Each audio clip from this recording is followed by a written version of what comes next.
Welcome to Under Two Capes. I'm Jared, and you may be wondering, why are you wearing the Master Chief helmet? Well, there's a very simple reason for that. It's because I'm going to prove to you that it's not hard when you're talking about Halo to keep a helmet on. What the heck? So, I'm going to talk about the Halo finale and review season 1 of Halo. Now, once again, I couldn't figure out the most appropriate way. Those of you on the audio, please go to YouTube to see me with my Master Chief helmet on, signed by Steve Downs and Jen Taylor. So let's get started. So episode 9, I have one question. One very important question that really is fundamental to this debate. Are you ready? Why wasn't this the whole series? Why? Because I got news for you. Most of this season was just people standing around and talking. I don't know about you, but when I think of Halo, I think of people standing around and talking, not actually shooting aliens. What? That is a big problem here. You're telling me that you want to take this franchise based on a combat video game and turn it into just Star Wars with people standing around talking in Star Trek. No, it sounds like someone wanted to make a Halo fan fiction, just went to Paramount Plus. Here's an idea for a storyline. Here you go. This is even more evidence to support the proposition that they didn't do any research. Next up. All right. So the episode is Silver Team finally doing Spartan stuff and going to go fight Covenant on their little world. All right. I'm going to talk about this in sections, starting with, okay, so Halsey's bad now. She's leaving, and she finally tells Silver Team the truth about the Spartan 2 program, backed up by Jacob Keyes. So, okay, that's cool. They started to realize that they are, that they are kidnapped from their homes and indoctrinated into the Spartan program. Okay, that's really cool. I like how we're finally getting that that explanation. Then Maquis just books it and takes the artifact, surprising no one. And Chief goes, okay, so at first Parangoski is like, okay, I'm going to send a battalion of Marines to go take out this artifact and take out the Covenant and take out Maquis. Chief goes, you send a battalion of Marines, you're going to lose a battalion of Marines. Send Silver Team, we'll take care of this our way. So she authorizes it, and the Spartans fall out in a Condor. And they do an orbital drop, which they just jump they put on their armor, jump out of the Pelican. Good, fine. And the Chief actually puts on his helmet. Cannot stress that enough.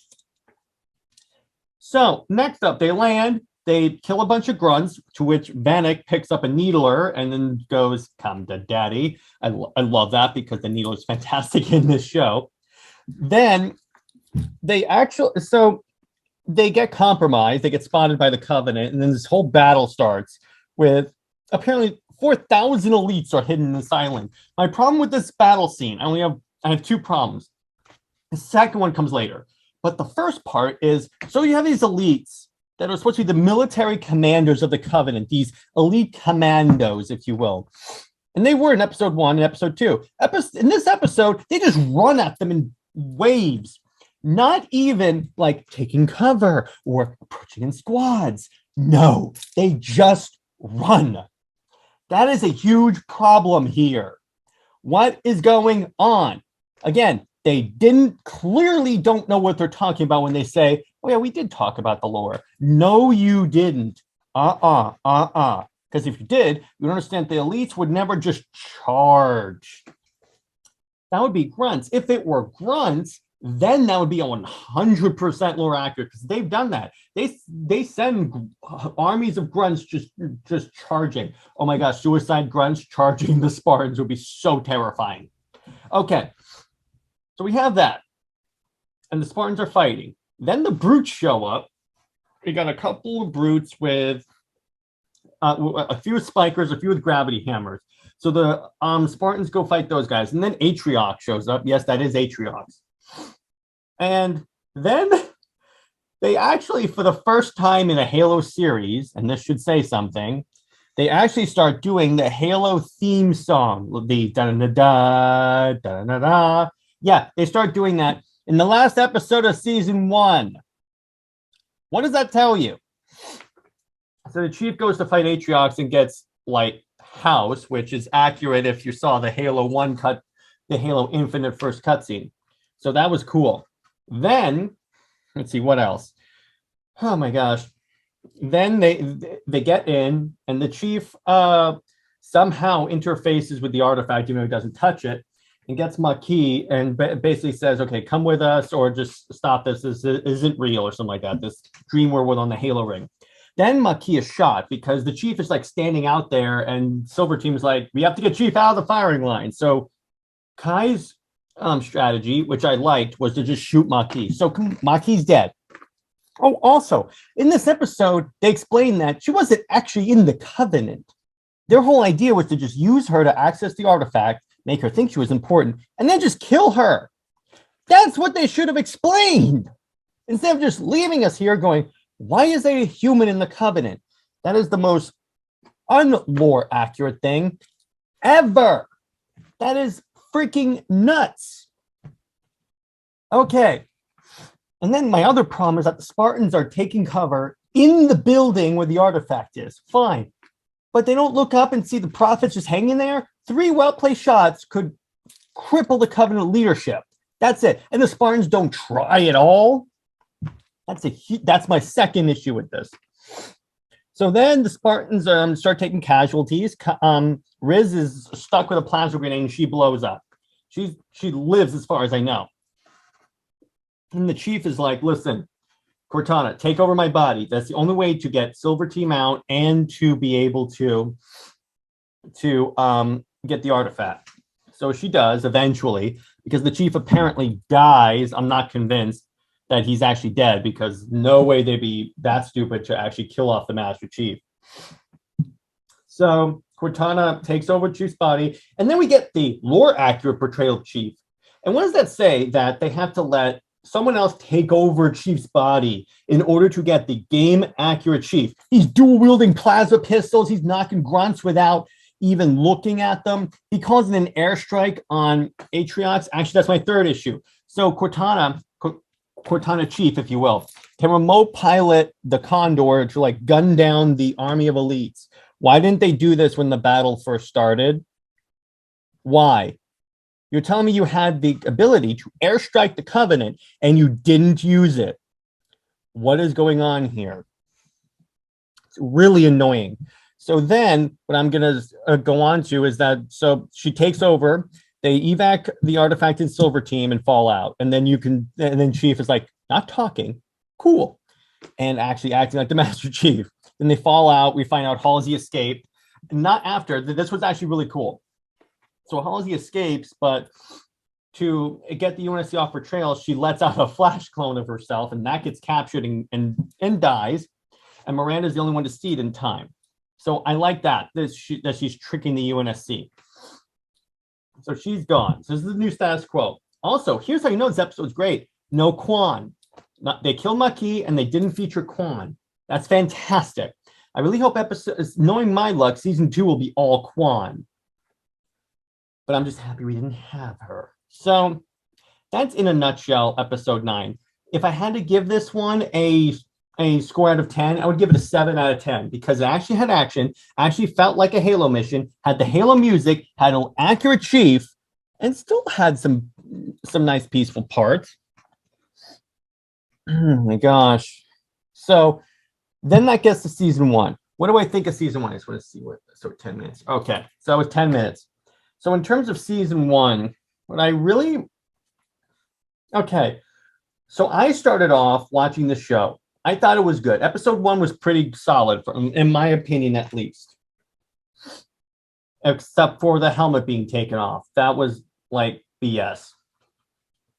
But that was pretty much that was pretty much like it. Episode 2 started, and then I kind of liked how it expanded on the lore a little bit. Then episode 3 happened, and I was like, okay, where's the action? Episode 4, where's the action? Episode 5, where's the action? Episode 6 actually had action. In other words, they were fighting the Covenant. That's my problem with season 1. At no point did I feel like the Covenant was an actual threat, where in the books and the games and in the actual in continuity, in canon live action series like 400 Dawn and Nightfall that we will be covering. Now that the Halo show is over, we're going to be covering that on Halo Wednesdays. We're going to be reviewing those. So anyway, go back to what I was saying. The actual canon, like live action series that actually are pretty good, actually make you feel like the Covenant's a threat. In 400 Dawn, they don't say it's the Covenant yet because this is taking place around the time we first encountered the Covenant. But what they do is they have these cadets that are like deciphering this transmission, and then all they see is like these Marines getting like thrown about, and it's like they're like, what could throw a Marine through a wall? In other words, they kind of have the mystery of the Covenant. Then obviously when the Covenant invades, even though they're in Halo 4 skins, which makes no sense, when the Covenant invades, they actually like seem like a threat. By the way, I'm gonna clean the visor real quick. This is what the show should have done. Much better. Okay. So, where was I? Oh, yeah. So, in other words, there have been live action portrayals that have done new stuff, done new stories, and guess what? Have actually been beloved by the fans. Say what you want about 343's Halo. I barely hear any like complaints about Nightfall and 400 Dawn. And in Nightfall, by the way, they had basically a zombie story with the Hunters. So that was cool. I'm glad they actually did that. So, and now I'm going to move on to, okay, so here's my biggest problems with season 1. I abhor Miranda Keyes. She's a horrible character. They adapted her so horribly. You want female empowerment, Miranda Keyes, the actual game accurate one, is the proper form of it because she's a military commander. Everyone respects her. Everyone looks up to her. She takes orders from her. It's like, what? Why did you make her a scientist? What? Jacob Keyes, I liked. I actually like Jacob Keyes, I will say, because I mean, even though he wasn't commanding a starship, we never saw the pillar of autumn, which was a little bit of a sore spot for me. I did enjoy like him actually showing regret for for how he contributed to the Spartan program, because for those of you that don't know, he was with Halsey when they scouted out all the candidates and scheduled them for abduction. Moving on, I would say the other part I didn't like was the overall lack of action. It basically became a standard TV series, a generic sci-fi series that was just Halo in name only. And also, in a show that's centered around the Master Chief, don't give me an episode where it's all Kwan. Stop that. It's just so annoying. And the way Kwan is written, it's so horrible. I can't stand her, which I get the feeling that judging by the reactions by the fan base, most people cannot stand her. Because she's written so horribly, such like a stereotypical teenager. She's not written as a likable character. And that is the issue there. It's annoying. And also, okay, so let me tell you guys my favorite episodes. And this may seem like a weird transition, but it'll make sense in a second. 1, 6, and 9. Now, what do those all have in common? They actually have the Spartans fighting the Covenant, or the Marines fighting the Covenant. They actually have the Human Covenant War. And that's what this is supposed to be about. That's what the marketing put this as, that they're actually going to be fighting the Covenant. Guess what? Most of the time, they just stand around and talk. Just talk. It's so annoying. It is so freaking annoying. I cannot take it. This is so ridiculous. Now I honestly believe people when they say they didn't look at any of the lore, because guess what? It shows. I can you know what? In terms of the silver timeline, I don't want to hear any more of that, because guess what? they could, their whole thing of making a silver timeline, guess what that actually translates to? I'm too lazy to actually figure out a way to adapt the story that I want to tell to the actual lore. Because I got news for you. And this is my problem with Disney Star Wars. What Disney did is they just threw out everything because guess what? They felt it doesn't really fit with the story we want to tell. Well, then you change your story. If it's not going to, if you can't figure, if you're somehow are creatively bankrupt enough that you can't actually like adapt the Halo, that you can't actually adapt the Halo, your story to fit in the Halo lore, change your story, okay? Change it, or go ruin another sci-fi show. Jeez, these people fundamentally don't understand the Master Chief. Cortana was pretty good. I like that. She was a better Master Chief than Chief was. That says a lot. Let me clean off my visor again. The reason why I turn away from the camera is so you can't see my face. This is what the show should have done. This is so simple, guys. Back to my rant. The other issue I have here when it comes to the show is that the writing is CW level. It shouldn't be this way. You should assign with the amount of money that Halo brings into Microsoft, with the place of prominence that that Halo belongs in, because Halo is basically the reason why we have a console gaming generation. They should have their best writers on there, not some CW tier. I don't understand this. Just put the people on the show that wrote Fortune to Dawn and Nightfall, and guess what? You're good to go. You're good to go. Remember, we waited 9 years for this. 9 years for this Halo TV show. And guess what? And when it went through 250, like 9 rewrites, that should tell you something about your story. Maybe it's just stupid and won't fit with the actual lore. That's really, really, look at my faceplate, really important. Now that I've ranted for 17 minutes, actually going on 18 minutes about what I didn't like, let me talk about what I did like, however. The Spartan armor was badass. The way it moved, I also really liked how when the Spartans actually walked, you could hear their footsteps. So the armor actually felt heavy. I also liked when they were wearing their helmets, in the rare occasion that they actually wore their helmets, the helmets seemed kind of to like augment their voice. It didn't, because traditionally in like Reach and ODST, whenever the character's wearing a helmet, it sounds kind of muffled. The other one, it sounds more intimidating. And I really, really like that. I really felt like they did a fantastic job of making these Spartans feel and sound intimidating. Also, the guns look fantastic. It looked like a live-action Halo TV show. The Warthogs looked great. The action and CGI was actually pretty decent considering it was a TV show. And let me see. Some of the references to the lore when they did do that was actually pretty solid. I will commend them for that. It really should have been throughout the entire series. Like when they show you like a planet that's been glassed, that was pretty cool. I'm glad we got to see it on live action. It should have been it should have been throughout the entire show. What they should have done is have it like on like the TV screen, like news playing in the background, and it gets picked up to the sound. Like a news reporter saying, okay, so such and such colony was glassed. You had another one on the rampage of the Covenant. That's all you had to do. That is literally all you had to do to make it at least feel like humanity was like on the clock and that the war was not going so well. If you actually were creative enough to figure it out. Next up, let me see, what else do I want to talk about? Okay, in terms of what I liked. I did like Pablo Schreiber or whatever as the chief. I liked his portrayal. I liked his voice. I felt he had a good, he carried the physicality of the chief when he was in the armor. I didn't like him without the armor because it's the Master Chief. Now you may be saying, okay, so why is it such a big deal that Chief takes off his helmet? For all you initiatives, let me explain this. The reason why he never takes off his helmet is because it makes it easier for us to see ourselves as the Chief. We're able to understand that we could be this tall badass, which I get it. TV is a little different, but you could still have a helmeted soldier that doesn't take his helmet off.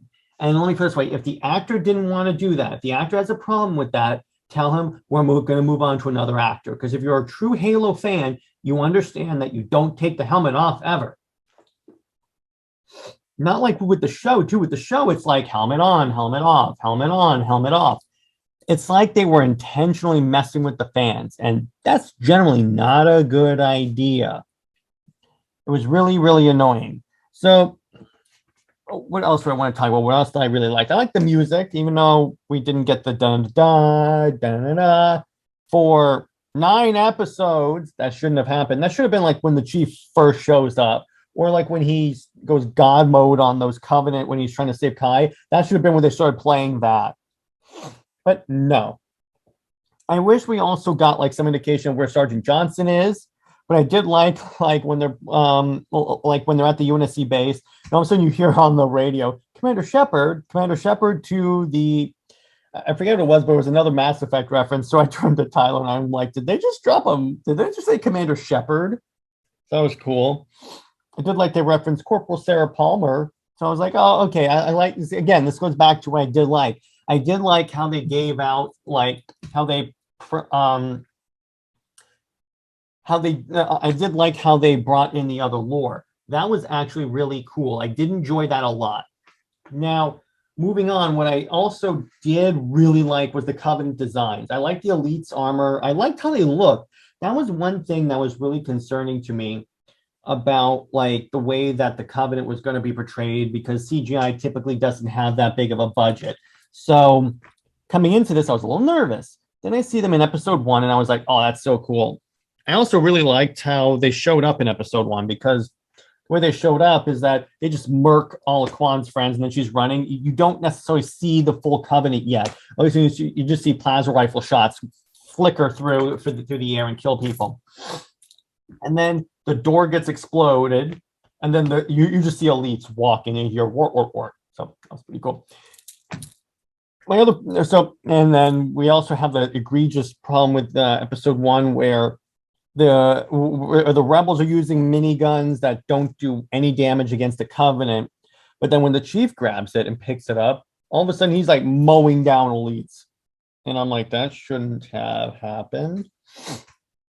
Now, another thing I did like is the interactions among the Spartans. Now, for those of you that don't know and are new to the series, Chief's original team in the canon is named Blue Team. It's made up of Linda 058, Fred 104, and Kelly 087. They were the original Spartan 2s that the Chief grew up with, and they were his team. Now, I find it interesting that they wanted to do, like, give Chief a new team, which is where Silver Team comes in with Vanek, I forget his number, Vanek, Riz, and Kai. Now, that being said, I also loved, and Tyler said this multiple times, that Vanek is more of a chief in this series than the Master Chief is, because he acts more like Chief. Like he's more trying to figure out how to properly say this. He's more like cold, because the Chief is kind of cold. He's more focused on the mission. And that's supposed to be the Chief. That's one of the many reasons why the thing with Maquis, where he sleeps with her, is a bad idea, and why it demonstrates a fundamental misunderstanding of the Chief's character, because he would not engage in any romantic relationships whatsoever. They address this. If you guys want a good short story to read, and I may review it on the show too to refute all these points, it's called Pariah Hotel. It's part of the Halo Evolutions short story book. It's basically an anthology series of like short, like novel-length stories. And in Pariah Hotel, Chief meets like someone from his childhood, doesn't know who he is, obviously, but he's like, and then in his head, he's like, well, I can't tell her who I am. I can't resume a relationship because it would distract from the mission. Chief does not engage in anything that could possibly distract or compromise his judgment.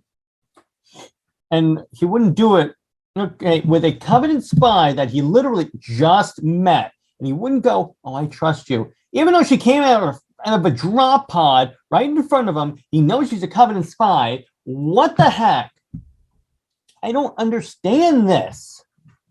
That was my other issue with the series, is that they do all these egregious things, even though I get what they're trying to do and the show looks good. I desperately want to like all of this.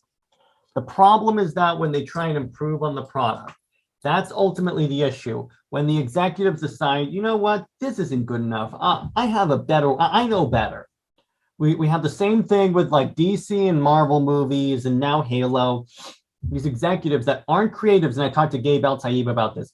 These executives are not creatives. They don't understand the IP. These are the people that like when David Goyer was writing Man of Steel, they put in a script note. I don't think his baby ship should be destroyed because how else is he going to get back to Krypton? And then David Goyer had to explain to them, well, he's not going to, because guess what? His Krypton exploded in the first 5 minutes of the movie. What are you guys talking about? That's why you should never ever take anything these people say. Do not believe anything these people say, because they don't understand their own IP, and that's really, really scary that these people are the ones in charge. They decide who gets projects. It's really, really not, it doesn't help, okay? It really doesn't help anyone. I'm just trying to find my mouse so I can check something. But I don't know, it's really, it really does get really annoying with these people, because that's where we get all these like horrible movies like Batman Forever, and that's where we get like the studio cuts of so many of these movies like Justice League, Suicide Squad, the release thing for Batman Forever. It's like they think they know better. They think that they understand the lore enough, but they don't. And this is fundamentally, and here's my other issue, actually. So you know that this script had to be approved by someone at 343. Who approved this? Knowing this is because 343, their only job is to develop the Halo brand. And they do have to make sure these characters act on brand. What's the point of having them around if you're going to make them act the complete opposite? I don't understand this. I do not understand this. It's really annoying when they, it's also really annoying when the cast, like Pablo Schreiber, come out against the fans and go for all the, air quotes, real fans that are critical of the show. I'm like, no, we're allowed because we're passionate about this IP and we don't think it's being represented properly. That's the other issue there. Now, I want to spend the rest of this episode talking about what I think should happen to the show. I don't think it should get a season 2, and it was a continuation. I think the season 2 space should be used for a reboot. Tell them, rewrite your script so that it fits in the Halo canon. You can't stop with the trying to improve, eliminate the silver timeline, because it's obvious that the fans don't like it. Either eliminate the silver timeline or get someone in there that understands Halo enough to be able to balance the new timeline with the old stuff. Actually get someone that has actually played the games more on more than a surface level. That's ultimately also what's needed. You need fans. You need someone that cares enough to actually care about the product. Because if you don't have that, guess what happens? You get season 1 of Halo. Now, where would I rank season 1? All right. On a scale of 1 to 10, with 10 being the best, 1 being the worst, I would give it a 5 out of 10. 5 out of 10. Now, where would I rate episode 9? Again, I said like 7 out of 10. So, yeah, 5 or 6 out of 10, somewhere. I'm willing to compromise on actually, you know what? I'm not going to be that harsh. I think 7 out of 10 for the entire season, because I get what they were trying to do. They did put in some really cool, like, lore references. So I did enjoy that part. I like the visuals. I like the action. I like the sounds. So pretty much a lot of that stuff, at least for me, outweighs a lot of the issues. That's why I'm giving it a 7 out of 10. And there's also still room for improvement. They could surprise all of us with season 2. Not likely. But we could get to season 2, and it turns out to be like one of the best shows ever. And if they do that, I will eat crow. So now for the rest of the episode. Now, and let me ask you this, guys. Drop in the comments. Do you guys have any like faith in season 2? And when season 2 comes out, will you reactivate Paramount Plus if you deactivate it, just to like check out season 2, at least watch an episode or two and see if they improved it? If not, why? If so, why? And drop in the comments. Okay, I know a lot of my audience was super critical of this series, but just drop in there. What did you like about the series? Because in Comics League, we always like to encourage, at least to some point, some positivity in the fan base. So just give me like a few like things that you think were the show did well, and then I'll obviously respond to all those when we get to when I go through all the comments. Now, for the rest of the episode, I am going to talk about where I think the story could be going. All right, so season 1 ends with Cortana controlling Master Chief, Halsey on the run, and the Covenant losing all the artifacts. Now I think that season 2 is going to be the lead up to the fall of Reach, because the Covenant's going to go after that artifact. And the Chief, because guess what? Maquis dead. They can't access any other foreigner artifacts anymore. Because in this timeline, only the Blessed Ones can access the artifacts. So, with that note, what I think is going to happen is that there's going to be an effort by Cortana to give Chief back control of his body, which I could see that happening. It could be that's why they find Halsey. Like Silver Team goes after Halsey so that she can find a way for Cortana to cede control of Chief's body back to him. And that's where I would say would be like one of the central, like, I guess, points of tension, or like the central plots of season 2 is trying to get Chief back, even though Cortana being Chief is a more realistic Chief. I'm just going to grab a drink of water.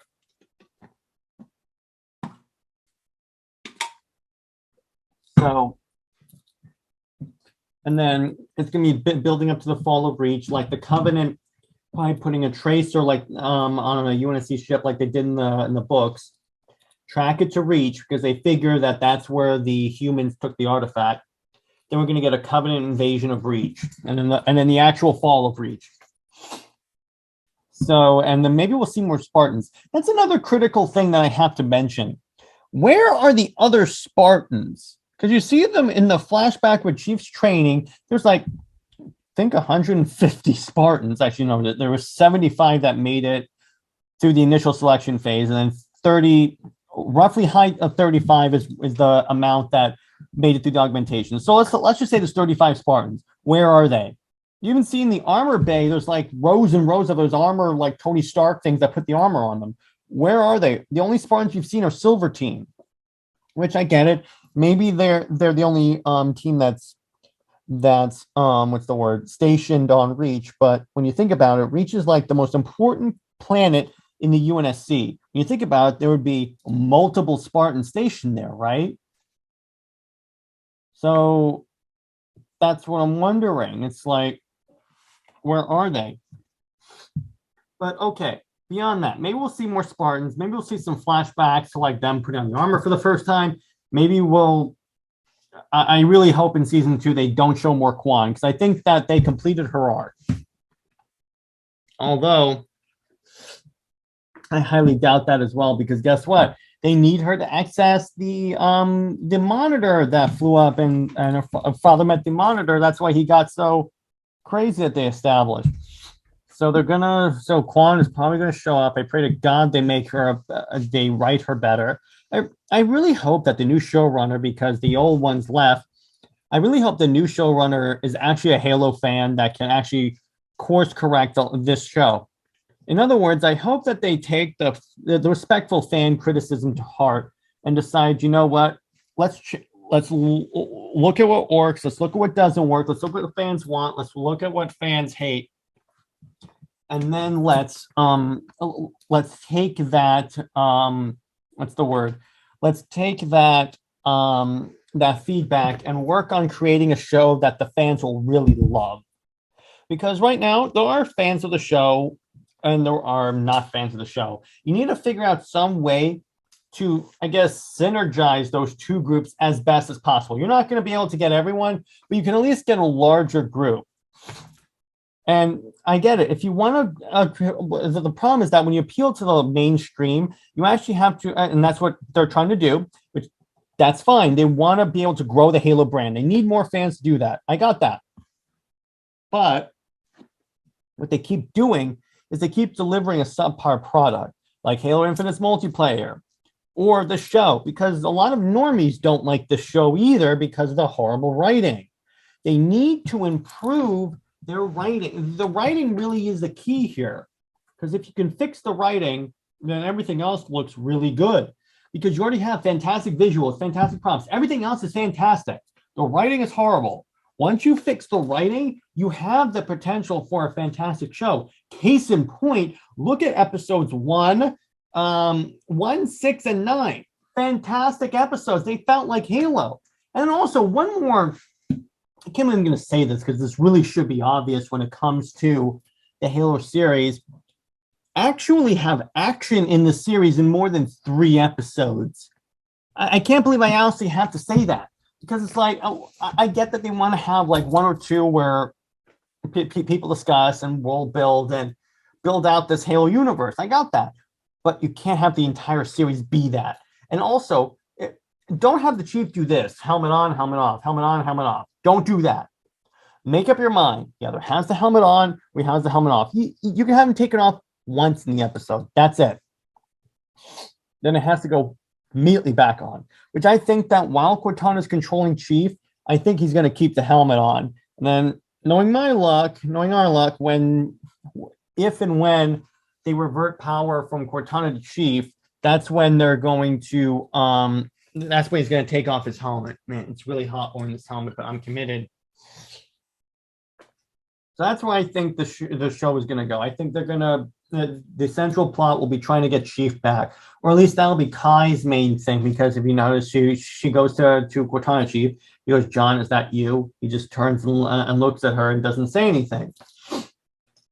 So that's ultimately the where I think this show is going to go. And once again, I cannot stress this enough. There's so much potential. There are episodes and episodes and episodes of me singing the praise for this show on the channel. The reason I wanted to do an Untitled Capes for this, because I figured, this is all because we're doing more of a like integrated like episode count. So like in other words, we're going to cover more than just DC and Marvel on the show. I just wanted to put that out there. But there were videos and videos and videos of this channel of me saying there's so much potential in the show, like so much. And if they could figure out if they can get the writing down, then guess what? They have the makings for a really fantastic Halo series. It's really, really not that hard, actually, because all they have to do is produce the quality product that we know that they can make, and then the fans will come. Let me put this way, to the point, the writing's so bad to the point where even the co-creator of Halo, Marcus Leto, came out and said, I don't know what they're inspired by or what inspires the Halo TV show, but it certainly isn't anything I did. Which I know you can kind of take that as he's just saying he wants to know what inspired the lore. He's not being as confrontational as it sounds, but it actually does sound kind of like, I don't know what the heck they're doing, but it certainly isn't anything I made. So ultimately, I'm going to remain optimistic. You guys know me. I'm still the dude that knows that the Snyderverse will be restored pretty soon. So I have a pretty, you guys know me. At this point, with like over 200 videos on the channel and over 100 New Two Capes episodes, you guys know that I'm generally more of a positive like force. I generally hold more positive opinions when it comes to this stuff, because I want to love this. Because Halo means so much to me. It was the first fandom that I really got into. I read the books. I played the games. I got the action figures. I'm going to move a few more of my Halo figures on my shelf. But the point is, there are good things on the horizon. I have faith. Just I have faith in Halo Infinite and all that.